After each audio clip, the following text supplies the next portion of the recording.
All right, hi everyone. For those of you who don't know me, my name is Caitlin Boyce and I'm an aquatic ecologist for RES, and I am RES's water quality technical lead for the Lower Klamath project. So I'm going to be stepping through the water quality monitoring for the renewal project overall. And off the bat, I just want to say that I'm not going to be presenting any data or any results of our monitoring today, but instead kind of want to provide an overview of all of the data we're collecting and kind of all of the monitoring efforts that are in place as part of compliance for the project. So you all are kind of aware of all the pieces that are going on. I know that some of you are involved in the monitoring, some of you are really familiar with some pieces of it, but hopefully this can be kind of a comprehensive overview of everything we're doing. Try to move this out of the way as well so that you can see if it'll go away on its own, maybe not.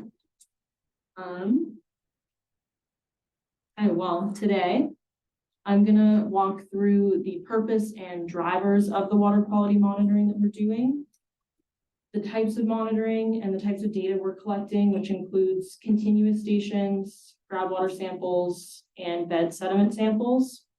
I'm going to walk through some other RES water quality program activities and some kind of derived products we're making with this data we're collecting. And then I'm briefly going to touch on some related monitoring that isn't necessarily being covered by RES, but might be of interest to some of you, and I'll provide some information on how to find out more about those efforts in case you're interested. And then hopefully we'll have time for a few questions at the end. So when we step back, kind of looking at the big picture for what is the purpose of this water quality monitoring, it's very simple. It's to document the change in water quality conditions from this current dams in condition that we have to the post dam removal conditions. We know that a more natural hydrograph is going to be restored, and one of the biggest pieces of that is a decrease in water residence times. Water is no longer going to be stopped in these reservoirs. It's no longer going to be warming up and staying warm for too long or not warming up fast enough. Dissolved oxygen is going to follow a much more natural daily cycle, and also going to undergo natural channel aeration processes. A lot of the conditions for harmful algal blooms are going to be removed, and sediment transport is going to be restored to a more natural pattern. So these fine sediments that are currently being trapped behind the dams are going to be able to move downstream into lower reaches of the river. And then as far as what is driving this from a compliance point, so we are going to be talking about today monitoring that is required mostly by the California and Oregon 401 certifications for the project, as well as the final environmental impact statement for the project. So the majority of what I'm going to touch on today is required by those documents. I'll also be touching on some national marine fisheries BIOP requirements as well. And all of these requirements are being implemented by a series of management plans. So some of you actually had a role in developing some of these plans. And what I'm talking about today is going to be mostly covered by the water quality monitoring and management plan, which has California and Oregon subplans. We're going through 2 states, so of course we have to have 2 different plans. And then some other management plans that are related to things like human health, sediment remediation, and construction monitoring. And these management plans are all available online. They're publicly available on the FERC e-library website for the license surrender for the project. So if you're interested, you can find out more information about them there if you really want to dive in and read through these. And these management plans went through a pretty unique process. They were developed in partnership with stakeholders, agencies, tribes, other groups in the watershed, and actually had to be approved by FERC before license surrender could go through. So this management plan in particular is really building off of a lot of the efforts that have already existed in the watershed. As you all know, there's a lot of monitoring happening throughout the basin. And the goal was really to take all of these different pieces of monitoring that have different drivers, different groups leading them, and create a cohesive network across over 230 miles of river so that we can actually say, this is what conditions were like before dam removal, this is what conditions were like after dam removal. So as you can see, our monitoring network spans all the way from Keno down to the estuary. We're conducting 3 types of main data collection. This is kind of on a more regular monthly annual basis. And the 9 continuous stations we're monitoring, you can see here, 3 of these were installed specifically for the project. So 6 of them were at these existing USGS gauge locations that some of you might be familiar with. And then 3, so the Klamath River Estuary, Klamath River at Walker Bridge, and Klamath River at Daggett Bridge stations we installed in 2022 for the purposes of the project. And these stations are collecting data in 15-minute intervals, and they're telemetered. Parameters like dissolved oxygen, pH, conductance, water temperature, and turbidity. And you all know that flow is collected at many of these stations, but we are only required to report it for Oregon, so that's why that's called out there. And this data collection includes 1 year of baseline data collection. So that's currently happening now. This is our baseline data collection year. And then I'll talk a little bit more about the duration of the monitoring coming up in just a couple slides. And the calibration and maintenance of these stations is being conducted by the Yurok Tribe Environmental Program, the Karuk Tribe Water Quality Department, and USGS. So they're all contractors with us on this portion of the project. And we're really using their expertise on these stations and these segments of river that they've been working on for a long time. So next we have our grab water samples. These also include a year of baseline data collection. So we're currently collecting data this year as our baseline year of sample collection. And these are also 9 similar locations, and we're collecting these on a monthly basis, with the exception of suspended sediment concentration, which once drawdown begins, we'll be collecting every other week. So those will be a lot more intense sample set with SSC. I won't read through all of these, but these are the parameters that we're analyzing these samples for, things like nutrients, chlorophyll, SSC, and others. And these are also being collected by the Yurok and Karuk programs, as well as some with USGS, and actually analyzed in basin at the Klamath Tribe's Water Quality Lab in Chiloquin. So we've been able to keep the samples in basin, rely on their knowledge as well of water conditions in the basin.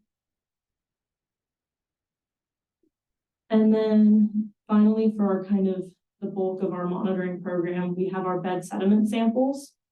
So these are being collected at 11 locations. You can see most of them on the map there are named, and there's 6 of those brown circles which are currently in the reservoirs. So those were core samples that were collected within the reservoirs, and then we'll be collecting a post drawdown sample. So this is a 1 pre-drawdown sample and 1 post drawdown sample event. Post drawdown, obviously the reservoirs won't be there to collect cores from anymore, but we'll try to match those locations as close as possible once drawdown has occurred. And these are being collected and analyzed for things like metals, toxins, pesticides, other parameters as well. And some of these samples were actually collected as part of the Bureau Reclamation sediment toxicity study that happened in 2009 and 2010. So we're relying on some of those as our pre-drawdown sample set. And then we collected the remaining sites just a few weeks ago to round out our pre-drawdown sample set. It says reporting and duration at the top. We are submitting monthly and annual reports that include all of this data to the State Water Board, Tribes of Treatment as a State, Oregon Department of Environmental Quality, the Regional Water Board, the BLM office in Klamath Falls, and then FERC as well. And as you all know, much of this continuous data is already publicly available online, but all of our data is available by request through our Res Data Management platform, which I'll have a link to at the end. So you can provide time-aligned files for all of these sites. You don't have to go to different locations to download different data. And then we can also, you can submit requests for our grab water sample results as well, and the grab sediment samples once those become available. And the continuous monitoring and grab water samples, as I mentioned, we have 1 year of baseline data collection, and then those are going to continue for a minimum of 1 year in California after the completion of drawdown, And 4 years after the initiation of drawdown in Oregon, like I said, there's 2 different management plans, so they do not agree on the duration of monitoring. But that is with the caveat that we have to receive approval to cease monitoring by relevant agencies. There are also some other pieces of this monitoring and at certain locations that are continuing beyond this period, but this is kind of the bare minimum of what will be going on. And then a few related activities that RES is covering. We're responsible for developing real-time estimates of suspended sediment concentration. So developing relational curves in partnership with USGS and some other groups to equate this real-time turbidity data that we're collecting at locations to SSC, so we can get real-time estimates of SSC in the watershed. And those will be used to inform fisheries management activities, especially kind of during the early summer period of drawdown, when there might need to be rescue and relocation of fish within the river. We'll be using these real-time estimates to develop sediment load estimates. So at 6 of those continuous monitoring stations, we're going to be developing periodic, and in this case, it'll be about monthly estimates of sediment that's actually moving through the system. So we can estimate how much sediment is actually making it to downstream reaches of the river. We'll be estimating sediment volume exported from the reservoir. So this will be done using bathymetry and LiDAR surveys. And then we will also be using similar methods to estimate the amount of sediment that's actually settling out kind of immediately downstream of Iron Gate. So this is covering the reach upstream of Cottonwood Creek and downstream of Iron Gate, kind of the I-5 to Iron Gate range of river. A few more items. We're responsible for identifying and monitoring cool water habitat throughout the former reservoir reaches. So this is going to be done using some on-the-ground temperature sensors as well as drones mounted with thermal infrared cameras. So we're expecting that some of these tributary confluences that are going to be kind of daylighted from the reservoirs, once the reservoirs are drawn down, will be providing important summer cool water habitat for salmonids. So we'll be conducting that monitoring once drawdown has completed. We're doing some targeted dissolved oxygen monitoring on the main stem just above the confluence with the Shasta. So this is an important reach that a lot of the modeling has shown is going to be a location where DO starts to rebound from the sediment being released during drawdown. So we have a targeted DO station that's going to be installed there in just a couple weeks that'll be providing telemetry data. And then we're also doing some continuous optical monitoring of the river. So we're working with a company called Jibe to use hyperspectral measurements and cameras to monitor parameters like turbidity, suspended matter, phycocyanin, those sorts of indices. And they've built models using their cameras that are co-located with USGS stations to kind of apply those models across anywhere we have satellite imagery. So we're able to get kind of a picture of the entire river and see what these parameters look like. And obviously there are some drawbacks to this, and it's a really interesting emerging technology. So we're not using it for really any regulatory purposes, but just kind of as a complementary tool to explore how we can apply this type of monitoring across these huge scales. Like I said, over 230 miles of river that we're monitoring. And then just a few pieces of monitoring that RES isn't necessarily responsible for, but if you read through any of these management plans, you'll see reference to. So provide some information on how to learn more about these pieces in case they're relevant to your work. There's water quality monitoring of recreation areas, so places where human contact with water is happening. And in parentheses at the end of each of these is the plan that is covering this topic, so you can go find out more if you're interested. We have targeted monitoring for and or near water construction work as part of our NPDES permit. The city of Wairika had its water pipeline replaced, and there's been drinking water monitoring required as part of that replacement. And then there's also some other sediment deposition monitoring. So sediment deposition on private lands downstream of the dams, as well as sediment transport monitoring in Crescent City Harbor is some work that's being done as well. So just to summarize all of that, RES is conducting multiple types of water quality monitoring as required mainly by the 401 certifications for the states of Oregon and California, as well as the FEIS for the project. This involves continuous stations, groundwater samples, and bed sediment samples. The sampling includes 1 year baseline data collection and regular monthly and annual reporting. We're also conducting activities related to estimating sediment loads and real-time concentrations, pool water area monitoring, DO monitoring, and continuous optical monitoring. And there is additional work happening for the project related to drinking water, construction activities, and other sediment related monitoring. So I have here my contact information as well as Dave Kaufman. He's the project manager for RES. If you have project related questions, his email is always open. If you have water quality related questions, my email is always open.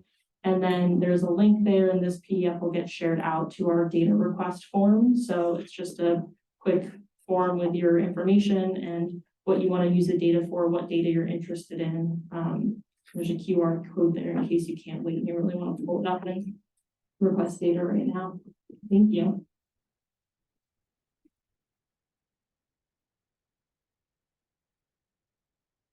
Questions from the room? And please state your name. My name is Jackson Skorsky, and quick question: when we look at the bed sediment samples that you guys are taking and constituents concerned from previous industrial processes upstream, is there a trigger point that your NPDES permit says that you have to do like an advanced treatment system to remove some of those constituents before you allow them to just go downstream? We are not required to do any of that, and that's what some of the Bureau of Reclamation testing that happened in 2009, 2010 was focused on, was to see, are the reservoir sediments toxic that we're going to be releasing downstream, and there weren't any specific high-level toxins of concern, so that was kind of what the focus of that study was on. Yeah. I saw you were monitoring microsystem just in California. I was just curious, like if there, or why we maybe not put a station like right below Keno Dam. That's a really regulatory thing. Yeah, I think that was a regulatory decision that the state of California made. Obviously, we're monitoring at on the main stem just below Shovel Creek, so that's going to be pretty close to the border. But yeah, that was a regulatory decision that was made.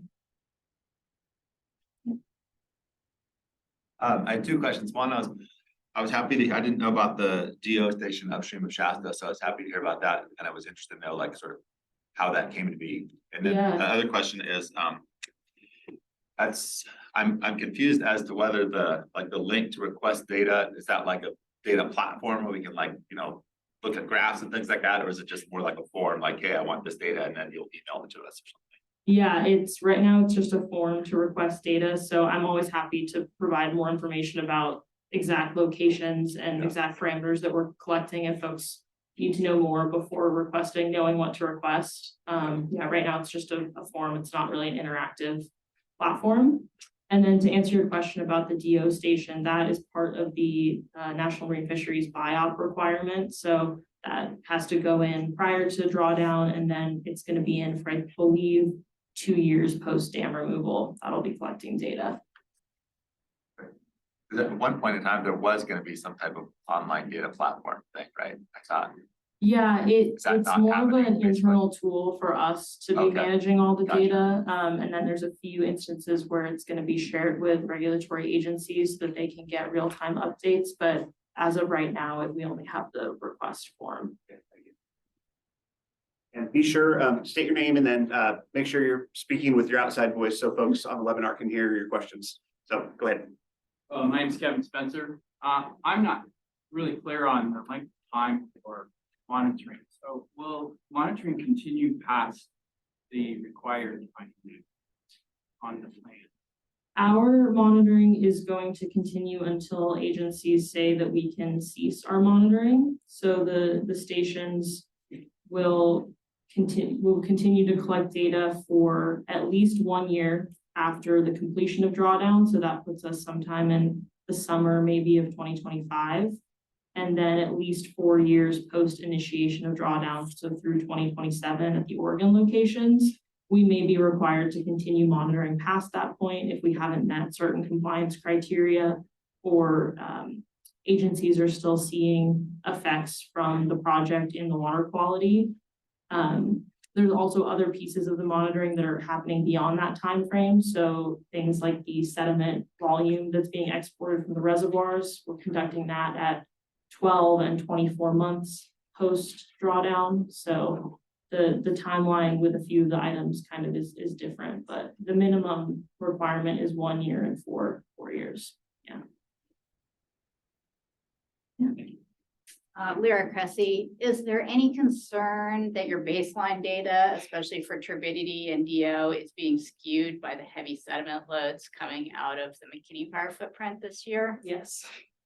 I don't have much to say beyond that, but yeah, we've been seeing huge spikes from the McKinney Fire, especially last year before our baseline data was being collected, and this year at our Walker Bridge station, which is kind of directly downstream of the majority of that burn scar. So we're aware of that, and we're actually interested to see how the JIVE, the optical monitoring, can kind of help us look at maybe where turbidity is starting and some of these other confluences that we don't have stations at.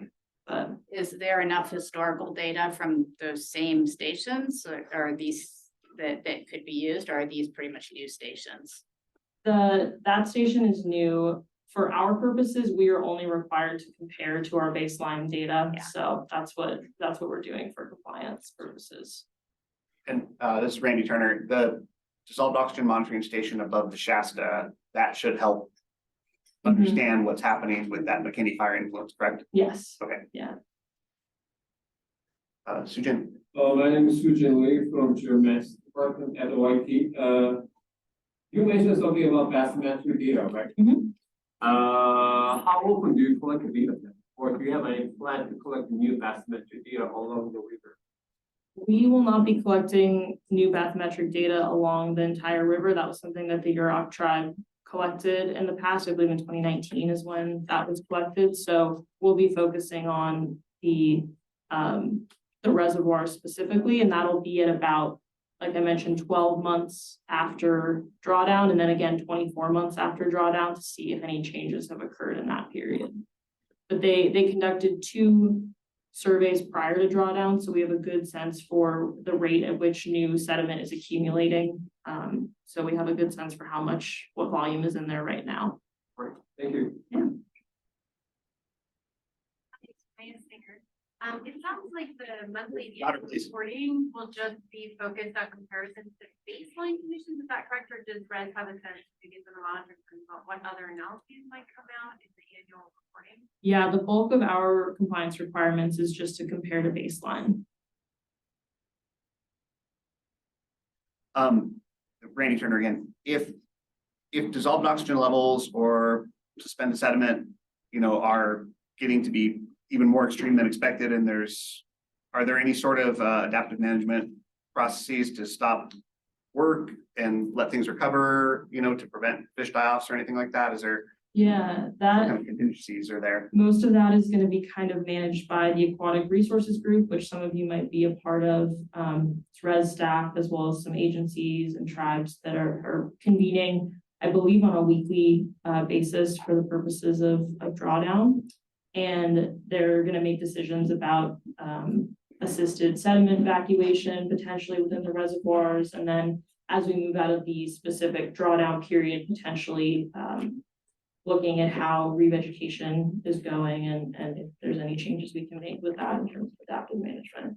And will that information be public? Are they going to have, reports that they issue or some sort of summary of where things stand? Yeah, that's a good question. I believe that will be included as part of not the water quality management plan, but other management plan reporting. So we have management plans related to the reservoir area and terrestrial resources. So those might be included as part of those, which I believe are being made public by the agencies that they're being submitted to.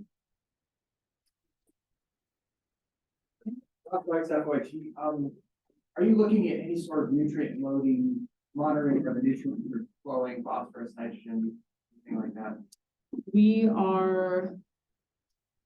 We're we're collecting data on nutrients. We're not necessarily doing much more for compliance than comparing levels at different sites, but there is obviously so much more monitoring happening in the basin, and we've been providing data to researchers, so hopefully we can help support some of that work. Great. I'm not seeing any questions online, so that's what we have. All right. Thank you. Thank you, Caitlin.